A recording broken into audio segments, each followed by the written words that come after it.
안녕하세요. 말씀으로 나를 살리고 세상을 살립니다. 말씀 한 모금의 김승태 전도사입니다. 오늘 공동체 성경 읽기 본문은 출애굽기 7장에서 9장까지의 말씀인데요. 그 중에서 오늘은 7장 20절에서 23절을 봉독하고 함께 말씀의 물가로 나아가도록 하겠습니다. 모세와 아론이 여호와께서 명령하신 대로 행하여 바로와 그의 신하의 목전에서 지팡이를 들어 나일강을 치니 그 물이 다 피로 변하고 나일강에 고기가 죽고 그 물에서는 악취가 나니 애굽 사람들이 나일강 물을 마시지 못하며 애굽 온 땅에는 피가 있으나 애굽 요술사들도 자기들의 요술로 그와 같이 행함으로 바로의 마음이 완악하여 그들의 말을 듣지 아니하니 여호와의 말씀과 같더라. 바로가 돌이켜 궁으로 들어가고 그 일에 관심을 가지지도 아니하였고. 출애굽기 7장은 하나님께서 본격적으로 애굽을 향해 그 하나님의 능력을 드러내기 시작하는 그런 장면입니다. 모세는 하나님의 명령에 따라 바로의 앞에서 지팡이를 들어 나일강을 칩니다. 그리고 그 순간 애굽의 생명줄이었던 강물이 피로 변하게 되죠. 이 장면은 단순한 어떤 초자연적인 현상이 아닙니다.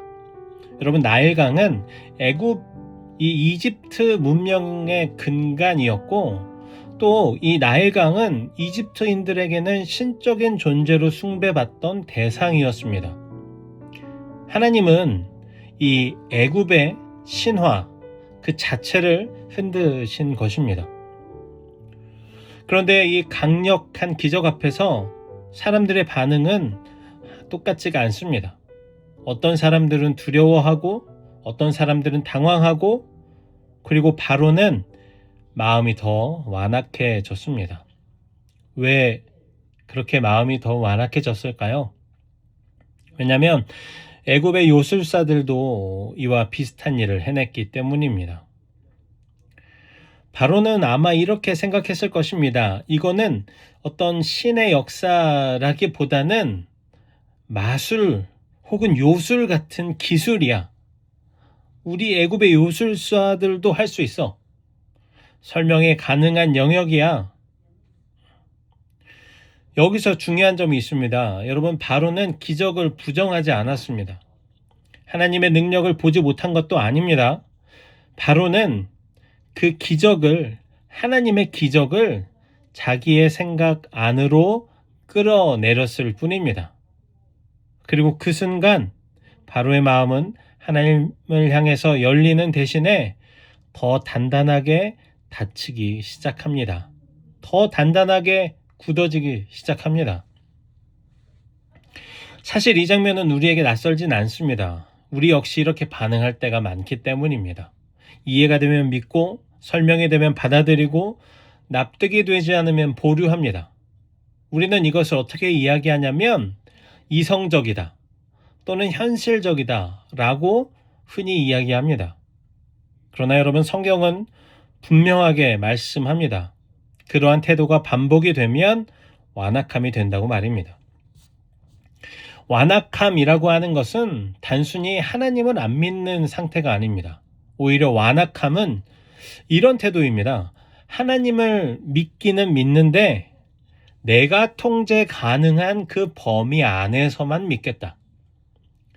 바로는 하나님을 전면 부정하지는 않습니다. 바로는 하나님을 자기가 가지고 있는 그 자기의 세계관의 하위 개념으로서 두려워했던 것입니다. 이것이 바로 완악함의 본질입니다.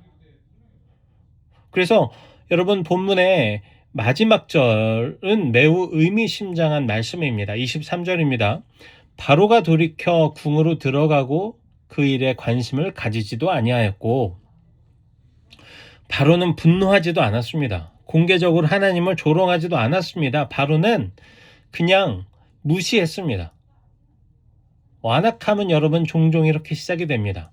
지금은 바빠요. 나중에 생각해 보겠습니다. 굳이 그 정도에 반응할 필요가 있겠습니까?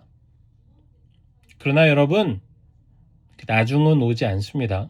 왜냐하면 마음이 이미 굳어지고 있기 때문입니다. 출애굽기에 나오는 이 어마어마한 재앙들은 하나님이 바로와 이집트를 향해서 폭발시키는 그 감정 폭발이 아닙니다. 그것은 반복되는 경고의 연속입니다. 하나님은 말씀하셨고 또 기회를 주셨고 돌아설 여지를 남기셨습니다. 그러나 바로는 매번 자기 생각을 선택합니다. 그러니까 결국 하나님은 바로의 선택을 존중하신 것입니다. 그리고 그 바로의 선택의 끝은 무엇입니까? 심판입니다. 성경은 완악함의 결과를 매우 현실적으로 보여줍니다. 첫째로 삶이 매우 어려워집니다. 문제가 해결되지 않고 누적되게 되는 것이죠. 둘째로 마음이 아파집니다. 버티고 있는 그 자신이 점점 지쳐갑니다. 셋째로 삶이 점점 힘들어집니다. 하나님이 없는 선택의 무게를 혼자 감당해야 하기 때문입니다. 그리고 마지막으로는 심판입니다. 여러분, 심판이 무엇입니까? 하나님을 밀어낸 그 자리는 하나님이 없는 결과로 채워지는 것. 그것이 바로 심판인 것입니다. 우리도 생각이 참 많습니다. 그래서 동시에 가장 완악해지기가 쉽습니다. 우리에게도 기준이 있고 가치관이 있습니다. 나는 이렇게 생각해 라는 말을 많이 합니다. 문제는 그러한 생각들이 그 기준과 그 가치관이 하나님 위로 올라갈 때입니다. 사랑하는 청년 여러분, 믿음은 모든 것이 설명된 뒤에 모든 것이 다 이해가 되고 납득이 된 뒤에 생기고 믿어지는 것이 아닙니다. 믿음은 설명되지 않아도 하나님이 옳다고 인정하는 그 결단입니다. 바로는 끝까지 자기의 생각을 붙잡았고 그 결과 애굽은 무너졌습니다. 오늘 하나님이 우리에게 묻고 계십니다. 너는 아직도 너의 상식이 나보다 위에 있지 않느냐? 너의 생각이 나보다 위에 있지 않느냐? 너의 가치관과 너의 기준이 나보다 위에 있지 않느냐? 여러분, 마음을 열지 않으면 기적 앞에서도 얼마든지 완악해질 수 있습니다. 그러나 여러분, 오늘 바로 지금 마음을 낮추면 길은 바뀔 수 있습니다. 하나님은 우리에게 그러한 기회를 계속해서 주고 계십니다. 하나님의 말씀을 듣고 그 말씀에 온전히 반응하는 우리가 되기를 소망합니다. 이제 기도의 물과로 함께 나아갑시다. 사랑과 은혜가 풍성하신 하나님 아버지, 오늘도 하나님의 말씀을 허락하심에 감사합니다. 하나님, 우리의 굳어진 마음을 보게 하셔서 감사합니다. 내 생각과 맞지 않으면 말씀을 밀어냈던 태도를 회개합니다. 이해보다 순종을, 주님 계산보다 믿음을 선택하게 해주십시오. 우리의 마음을 부드럽게 하시고 주님의 역사 앞에서 겸손히 반응하게 해주십시오. 하나님, 우리 나라와 민족이 겸손하게 하나님의 말씀에 귀 기울이기를 소망합니다.